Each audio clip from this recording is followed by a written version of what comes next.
And and আমরা এই মুহূর্তে বাংলাদেশের বিয়ানীবাজার উপজেলার লাউতা ইউনিয়নের বাউলবাগ গ্রামের ফিশারিজ বিভিন্ন প্রকল্প দেখাতাইছি। এই মুহূর্তে ক্যামেরার সামনে জনাব শেখ মহিউদ্দিন সাহেব আছেন। তাই মূলত যুক্তরাজ্য প্রবাসী, কিন্তু সবসময় তাই যুক্তরাষ্ট্র প্রবাসী, এবং তাই সবসময় বাংলাদেশে আইন গ্রামগঞ্জে বিভিন্ন ধরনের প্রজেক্ট ভলেন্টারি অ্যান্ড তার নিজের বিজনেস ওরিয়েন্টেড বা বিজনেস রিলেটেড প্রজেক্ট হল দেখা থাকেন সবসময়। তো তাই আমেরিকাত থাকা অবস্থায় হাওখানো বিভিন্ন পত্রপত্রিকাত তান ছবি উঠছে তান কৃষিকাজের সাফল্যের উপর, লাউ ফলাইছেন, চাষ করছেন। তো যাই হোক, আজকে আমরা তার সম্পর্কে তার কাছ থেকে জানতাম চাইমু বা জানতাম ফার্মু ইখানো যে ফিশারিজ করছেন, এই ফিশারির বিভিন্ন দিক নিয়া। তান বাম দিকে আসেন জলডুফ থেকে আইসেন আমার বন্ধু জনাব এখলাসউদ্দিন, সমাজকর্মী, এবং তাইনও বিভিন্ন জিনিসের সাথে এখানে বিভিন্ন প্রজেক্টের সাথে, বিশেষ করে আমরা বাংলাদেশ লার্নিং সাপোর্ট প্রজেক্টের সাথে জড়িত। তান বাম দিকে আসেন জনাব আব্দুল আহাদ সাহেব, তান বাড়ি বাউরবাগ। তো গোয়িং ব্যাক, পরিচর্যা এবং ম্যানেজমেন্টও আছে। আচ্ছা, আব্দুল্লাহ সাহেব ইটার পরিচর্যা এবং ম্যানেজমেন্টও আছেন। আর মহিউদ্দিন সাহেব আপনার ডান দিকে যে ইয়াং বয়, তার নামটা কি তাইন খে? নাম আলমগীর হোসেন। তার আব্বা তা হয় না, আসলে আমরা প্রজেক্ট ওকে, দেখাশোনা করি। আলমগীর হোসেন তাইনও তান আব্বা এখানেও প্রজেক্ট দেখাশোনা করেন, তার একটা দায়িত্ব আছে। সো এখন আমি ক্যামেরাটা লইয়া দিলাম কি জনাব মহিউদ্দিন সাহেবরে ফোকাস করলাম। জনাব মহিউদ্দিন সাহেব, আপনি এই ফিশারির আপনার খান্দ ইয়ার গান কিতার লাগে এটা আমরা বুঝলাম না, ওটা তো একটু বুঝাই কইবেন। তো প্রথমে আমার প্রশ্ন হচ্ছে এয়ার গান সম্বন্ধে, আমি এটা বিস্তারিত করে কইমু। এটার এখন দিক নির্দেশনা আছে, তার লাগে এয়ার গান নিচ্ছি। মূলত আমি 2011 সালে বাংলাদেশ হয়ে দীর্ঘ 7 বছর পর পাওয়ার পরে আমাদের গ্রামের আমাদের যে কৃষি জমি, আমাদের পৈতৃক যে জমিগুলা ছিল, সেই জমিগুলা আমার বড় ভাই হাজি মুস্তফা উদ্দিন সাহেব ওনার দীর্ঘ দিনের আকাঙ্ক্ষা এবং প্রচেষ্টার ফলে এগুলাতে যে ধান উৎপন্ন হয়, সেই ধান বৎসরে যে ধান উৎপন্ন, সেই ধান প্রফিটেবল হয়নি বলে, এবং ওনার চিন্তার বিকাশের জন্য উনি গ্রামের মানুষকে উদ্বুদ্ধ করার জন্য এই ফিশারি প্রজেক্টটা শুরু করেছিলেন। কিন্তু হঠাৎ করে ওনার যুক্তরাষ্ট্রে যাওয়ার পর ওনার বাইপাস হার্ট সার্জারি হওয়ার পরিপ্রেক্ষিতে উনি ওইখানে এখন দীর্ঘদিন থাকতে হচ্ছে। যার পরিপ্রেক্ষিতে আমি 2011 সালে আসার পরে ওনাদের এই বিক্ষিপ্তভাবে যে ফিশারিগুলো আছে, আমি এগুলোকে অ্যাকোমোডেট করে কীভাবে আরও সুন্দর এবং সার্থকভাবে করা যায় সেইটার জন্য আমি আমারও যে ইচ্ছা সেটা বিকাশ করার জন্য ওনাদের সাথে একাত্মবোধ করি। এবং যেহেতু উনি আমার ভাই, উনি এখন অসুস্থ, উনি যুক্তরাষ্ট্রে আছেন, তাই এটা দেখাশোনা করার জন্য আমারই ভাইয়ের ছেলে ভাইপো নওশাদ মাহমুদ বাবু, তাকে নিয়ে তাকে পরামর্শ দিয়ে এটা শুরু করেছি। এই বছর আমরা এটাতে কিছু ডেভেলপ করেছি এবং নেটিং করেছি, আরও নিংড়ানো এবং গাছ পরিষ্কার করে যাতে সাপ ব্যাঙ এগুলো কম আসে, বিভিন্ন ধরনের পোকামাকড় যাতে কম আসে তার জন্য অনেক পরিকল্পনা নিয়েছি। ফিশারি লাভ লস কি হচ্ছে সেটা বড় কথা নয়, গ্রামের মানুষ উদ্বুদ্ধ হোক, দেশের মানুষ উদ্বুদ্ধ হোক, এলাকার মানুষ উদ্বুদ্ধ হোক, সেটাই আমাদের মুখ্য উদ্দেশ্য। আমরা বিদেশে থাকি, আমাদের সবারই ধারণা আমরা বিদেশে পড়ে আছি, কিছু করার নেই। কিন্তু আমার এই প্রজেক্টের সফলতা এবং এটার পরিপ্রেক্ষিতে গ্রামের আর কিছু মানুষ ফিশারি করেছে, যেখানে গত বছরও আমার চাচাতো ভাই সে একটা বড় ফিশারি করেছে। এটা আমি বলবো এই ফিশারি করার উদ্যোগের ফলেই করেছে, বা আরও গ্রামের 2-4 জন তারা বিভিন্ন ধরনের লিজ নিয়ে পড়তেছে। এইটা আমি মনে করতেছি যে এই যে পরিকল্পনা, এই যে বাস্তবায়ন, এটা এই ফিশারির শুরু থেকে যেটা হয়েছে তারই ফসল। আমি এখন আসি আপনাদের কাছে বলতেছি যে এই যে ফিশারির প্রজেক্ট করার জন্য কি কি ব্যবস্থা নিতে হয়। প্রথমে তো ফিশারি করলেন, যেমন এই ফিশারিটা আছে, এটাতে প্রায় এই দুইটা জমিতে আছে প্রায় 10-12 বিঘা জমি। এটা প্রায় এক একটাতে প্রায় 3.5 বিঘা 3.5 বিঘা করে আছে। এটাতে নেটিং করেছি আমরা এবার পানির নিচে, সাপ বেগ না ঢোকার দিয়ে, কিন্তু এটাতে কিছুটা পরিকল্পনায় ভুল হয়েছে। আগামীতে এটা পাড়ের উপরে দিয়ে দিব। তাতে আমরা মূলত এটাতে তেলাপিয়া চাষ করতেছি। তেলাপিয়া যেটা বলে মনোসেক্স, এটা 3 থেকে 4 মাসের প্রজেক্ট। বছরে অলমোস্ট তিনটা গ্রপ উঠানো যায়। তো এটার সাথে মিক্স কিছু 5% to 10% আমরা কিছু মাছ দিয়ে থাকি, যাতে ওইটার সাথে ওইটা এক্সট্রা একটা আসে। এর সাথে সাথে আমরা পুকুরকে, ফিশারিকে করার জন্য আমরা যাতে সাপ বেং না ঢুকে, তার জন্য ওই যে আমাদের দেশি ভাষায় বলে কুচা, এটা দিয়ে সাপ বা ব্যাঙ মারা হয়। তারপরে এই যে এয়ার গানের সম্বন্ধে বলছিলেন, এয়ার গান দিয়ে সাধারণত পাখি যখন খাবার দেওয়া হয়, পাখি, বগুড়া, চিল, তারপরে মাছরাঙ্গা পাখি যেটারে বলে, যাই না আমাদের দেশি ভাষায় মাছরাঙ্গা বলে, এগুলোকে তাড়ানোর জন্যই এই মূলত এয়ার গানটা নিয়ে আসা হয়েছে। তো আমি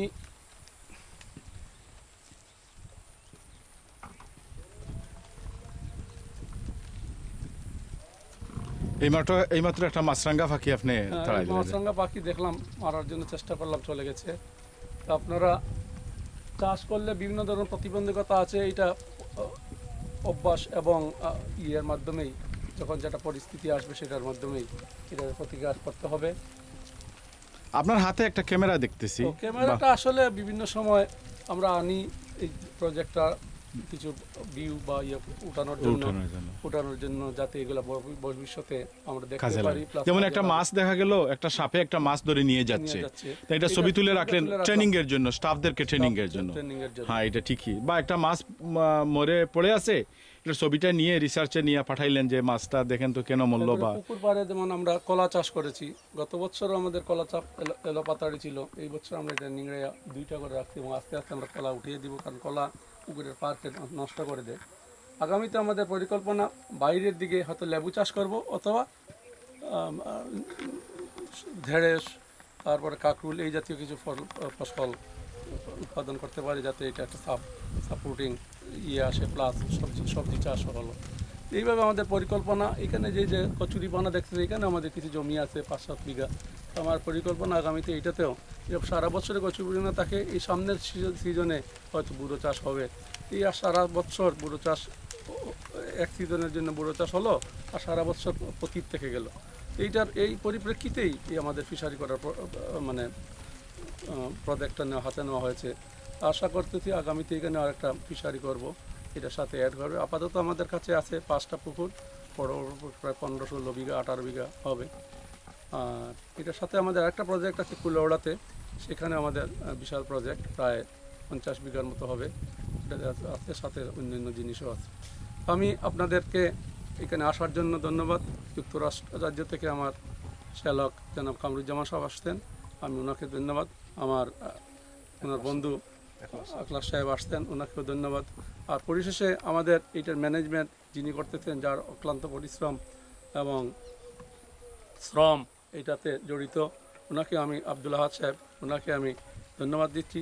সাথে আমাদের ফিশারি প্রজেক্টের আমার নয়ন এদিকে আসো, দেখতে দিয়ে যাও, সুবিধা নেই। নয়ন, সে আমাদের কুলৌড়া থেকে, আমাদের বাগান রঙিন ফুল বাগান আসপির জ্বালাই থেকে আসছে। সেই এইটার খাদ্য থেকে নিয়ে সব কিছু দেখাশোনা করে, দিনে 3 বার খাদ্য দিতে হয়। প্রতি সপ্তাহে খাদ্যের পরিমাণ বাড়ে, প্রথমে নার্সারি, তারপরে এটার স্টার্টার, তারপরে গ্রোয়িং, তারপরে ফিনিশার। এই 4 ধাপে মাছকে খাবার দিয়ে মাছ পরিচর্যা করে যখন বিক্রিয়ার সময় হয়, তখনই আনন্দ। বিক্রিয়ার সময় সব আনন্দটা তখনই, এর আগে শুধু বেদনা, শুধু দিয়ে যাচ্ছি, কি হবে না হবে বোঝা যায় না। এবং এটার জন্য আমাদের রাত্রে এটা পাহারার জন্য আমাদের নিজস্ব লোক আছে, উনি সন্ধ্যার পরে 8টা-9টার দিকে আসে, সকাল পর্যন্ত থাকে, দেখে যান। এবং দিনের বেলা কিছু ক্ষেত সবজি চাষও করে উনি, ওনার নাম জনাব গফফার। তো এই সব মিলেই একটা প্রজেক্ট, এবং এটার সাথে সাথে আমার আরও কিছু ইয়ে আছে, এটা পরবর্তীতে চিন্তা ভাবনা করতেছি। আপাতত কি প্রজেক্টটা সফল হোক, সার্থক হোক, এই বলে আমি আপনাদের কাছে বিদায় নিচ্ছি। ধন্যবাদ। ধন্যবাদ জনাব মহিউদ্দিন সাহেব। এখন আমি জনাব আমাদের জলডুপের এই এই আমরা এখন যেখানে দাঁড়িয়ে আছি, এই পুরো যে এলাকাটাই গ্রেটার জলডুপের আন্ডারে। এই মুহূর্তে আমি আমার বন্ধু, আপনারা এই মাত্র দেখতে পেলেন একটা চিল ফিশারি থেকে একটা মাছ ধরে নিয়ে গেল জনাব এখলাসউদ্দিন সাহেবের এবং মহিউদ্দিন সাহেবের সাইড দিয়ে যে চলে যাচ্ছে। জনাব এখলাসউদ্দিন সাহেবকে আমি প্রশ্ন করতেছি যে এ ব্যাপারে আপনার এই পুরো ব্যাপারটাকে আপনি কিভাবে মূল্যায়ন করেন এবং আপনি এই সমস্ত এই ধরনের প্রজেক্ট কিভাবে দেখেন বা আপনি কিছু বলেন? আমরা এই মুহূর্তে বিয়ানীবাজার থানার অন্তর্গত লাউতা ইউনিয়নের বারুবাগ গ্রামে আমার বন্ধু কামরুজ্জামান উনার ভগ্নিপতি মহিউদ্দিন সাহেবের ফিশারির প্রজেক্টগুলো দেখতে এসেছি। আমরা বিশেষ করে আমি মহিউদ্দিন সাহেবের এই উদ্যোগকে আমি অত্যন্ত ধন্যবাদ জানাই এবং তার এই উদ্যোগ মহৎ। মানুষের মাছ একটা লাভজনক যে ব্যবসা, এটা থেকে ব্যবসাও হবে এবং মাছে প্রচুর পরিমাণ আমিষ জাতীয়, এটার বাংলাদেশের স্বাস্থ্যসেবায় খুবই জরুরি এবং খুবই একটা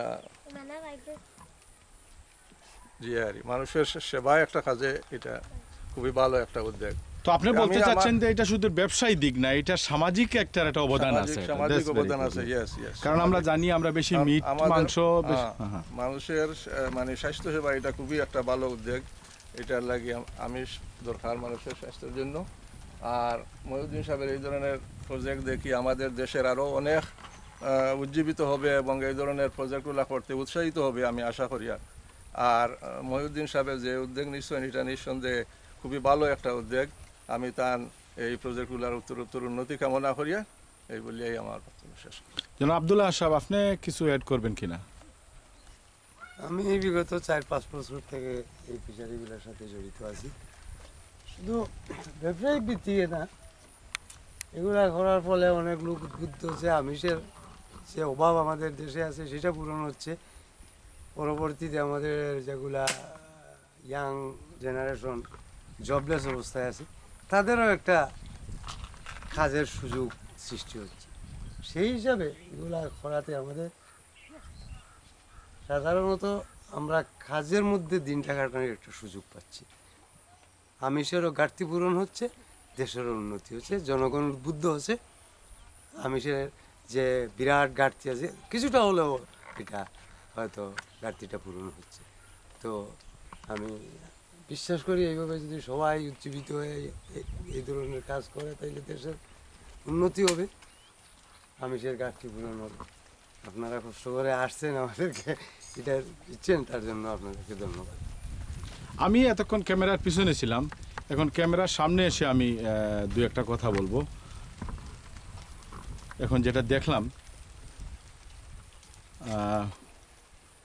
সেটা সম্পর্কে, যাই হোক, আমি ইংল্যান্ডের বার্মিংহাম শহরে থাকি। যদি ওখানে থাকি সবসময় দিনরাত আমার মন গ্রামে পড়ে থাকে এবং গ্রামে আমি বিশেষত বিভিন্ন এডুকেশন প্রজেক্ট নিয়ে কাজ করতেছি। বাংলাদেশ লার্নিং সাপোর্ট প্রজেক্ট শুরু করেছি 2005-এ। সেই প্রজেক্টের আন্ডারে আমাদের বিভিন্ন ধরনের অ্যাক্টিভিটি, বিভিন্ন ধরনের প্রোগ্রাম চলতেছে। এইবার আমি নতুন একটা মডেল ইন্ট্রোডিউস করার জন্য বেশ 120 KG playing and learning resource নিয়ে এসেছি। আজকে আসছি এখানে যে আমার ভগ্নিপতি জনাব মহিউদ্দিন সাহেবের এই যুক্তরাষ্ট্র থেকে এসে এখানে যে গ্রামে উনি ওনার বিভিন্ন কার্যক্রম চালাচ্ছেন দেখার জন্য খুব ভালো লাগতেছে। যেমন আমার একটু পূর্বে যে ভাই বললেন, এখানে যে ক্ষেতের জমিগুলোর বিভিন্ন দিক দিয়ে একটা ব্যবহার হচ্ছে, মাছ চাষ হচ্ছে, আমিষের প্রভাব পূরণ হচ্ছে, গ্রামের লোকদের কর্মসংস্থানের ব্যবহার হচ্ছে। সোজা কথা, গ্রাম বাংলাকে জীবিত রাখার একটা প্রয়াস এটা। সেই সাথে এইটার অত্যন্ত সূক্ষ্মানুসূক্ষ্মভাবে অত্যন্ত ক্লোজলি দেখতে গেলে দেখা যায় যে এখানে অনেক ধরনের ইনভলভমেন্ট। প্রথমে এই জমির পুরো পানিটারে শেষ করে সরাই ফেলা হয়, ঔষধ দিয়ে সব ধরনের পোকা যা আছে সব জীবজন্তুকে মেরে দেওয়া হয়। তারপরে আবার নতুন করে পরিষ্কার পানি ডালা হয়, মাছ দেওয়া হয়, মাছকে খাবার দেওয়া হয়। সেই মাছকে খাওয়ার জন্য সাপ আসে, কাঁকড়া আসে, চিল আসে, বক আসে, কত কিছু আসে। সেগুলোকে আবার প্রতিহত করার জন্য নেট দেওয়া হয়েছে মহিউদ্দিন সাহেবের হাতে। আপনারা দেখলেন একটা এয়ার গান আছে, তারপরে আরেকটা কি, ওইটাকে কি বলছিলাম, কুচা, যেটা আমরা একটু আগে আমরা দেখলাম যে একটা সাপ টাপ এগুলো মারার জন্য। তো আমার খুব ভালো লাগতেছে আসলে, হলিডেতে এসেছি, কাজ নিয়ে এসেছি। এই ধরনের প্রজেক্ট দেখলেই হলিডে বা কাজ সব কিছু ভালো লাগে, পরিপূর্ণ হয়। পরিশেষে মহিউদ্দিন ভাইয়ের মতো আরও অনেকেই আছেন শহরের ইটের কাছার ভিতরে পড়ে আছেন বিভিন্ন দেশে। আপনারাও আসেন গ্রামে গঞ্জে, কতটুকু বেনিফিটেড হলেন সেটা বড় কথা নয়, কতটুকু করতে চেষ্টা করলেন এবং কতটুকু গ্রামের মানুষকে সহযোগিতা করতে পারলেন এবং নিজে চেষ্টা করলেন, সেটাই বড় কথা। সব কাজে প্রথমে সফলতার নিশ্চয়তা নিয়ে শুরু করা, এটাই শুধু এক ধরনের এইমেন অবজেক্টিভ হওয়া উচিত না। কি বলেন জনাব এখলাসউদ্দিন সাহেব? জি জি জি। এখলাসউদ্দিন সাহেব আমার দীর্ঘদিনের বন্ধু, আমার ছোটবেলার বন্ধু। আমি যখন ঢাকাতে পড়তাম তখন উনি আমাকে 3টা শব্দ দিয়ে চিঠি লিখতেন, মামা, আলিয়া হল, ঢাকা। ওই চিঠিটা চলে আসতো। আর আমি ওনাকে 3টা শব্দ দিয়ে চিঠি লিখতাম, সেটা হতো মামা, জলডুব, সিলেট। সো আমার দীর্ঘদিনের বন্ধু, বর্তমানে আমাদের এডুকেশন প্রজেক্টে উনি ট্রাস্টি হিসাবে আছেন। সব সময়ই আমরা টেলিফোনে প্রতিদিন কথা হয় গ্রাম বাংলার বিভিন্ন খবরাখবর নিয়ে। সো খুব ভালো লাগতেছে আসলে মহিউদ্দিন সাহেবকে পেয়ে বা ওনার এই প্রজেক্টে এসে অত্যন্ত ক্লোজলি সবগুলা দেখে, কলার গাছ, মাছ, সাপ, কাঁকড়া, এয়ার গান, সব কিছু মিলে খুব ভালো লাগতেছে।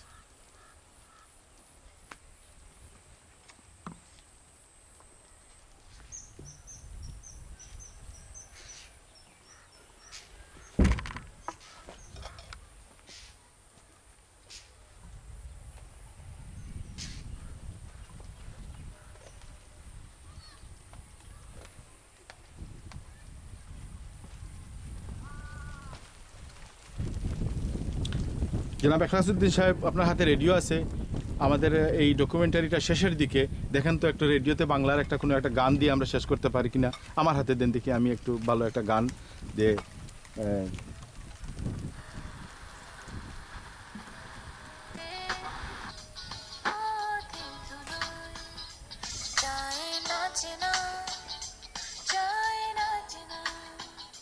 আওয়াজ বাড়াই দাও।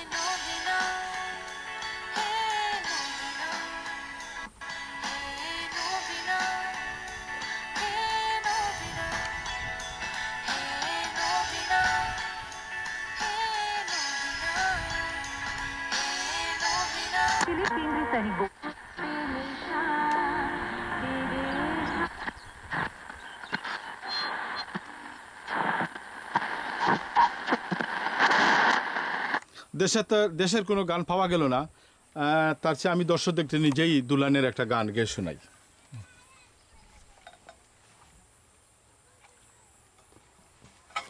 দেখেন তো আমাকে ফ্রেমে দেখা যাচ্ছে কিনা জনাব এখলাসউদ্দিন সাহেব, দেখা যাচ্ছে?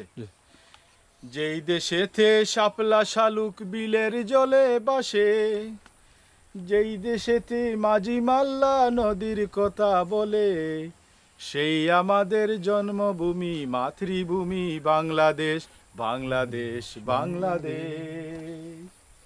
যেই দেশেতে শাপলা শালুক বিলের জলে বাসে, যেই দেশেতে মাঝি মাল্লা নদীর কথা বলে, সেই আমাদের জন্মভূমি, মাতৃভূমি বাংলাদেশ, বাংলাদেশ, বাংলাদেশ। ধন্যবাদ। ধন্যবাদ জনাব কমরুজ্জামান সাহেব, আপনার এই ভিডিও ইয়েটা রেকর্ডিং করার জন্য আপনাকে আবারও ধন্যবাদ দিচ্ছি আমাদের প্রজেক্ট দেখার জন্য। এই A&A ফিশারিজটা আসলে আমার বাবা এবং মায়ের আদ্যাক্ষর নিয়েই আমি করেছি, যাতে ওনাদের পরবর্তীতে আমাদের বংশধররা বলবে যে A&A হলো কেন। তাই আদ্যাক্ষরটা নিয়েছি এই জন্যই, যাতে ভবিষ্যতে প্রজন্ম তাদের দাদা দাদি বা আমাদের বাবা ANA stand for Amiruddin and Akhtarunnes. That's good, thank you very much. এটা ভালো ভালো রিলেশন, ওনাদের আত্মার একটা নামের সাথে মিল। আমরা খুব খুশি হয়েছি। সব কিছুই শিক্ষণীয় জনাব মহিউদ্দিন সাহেব।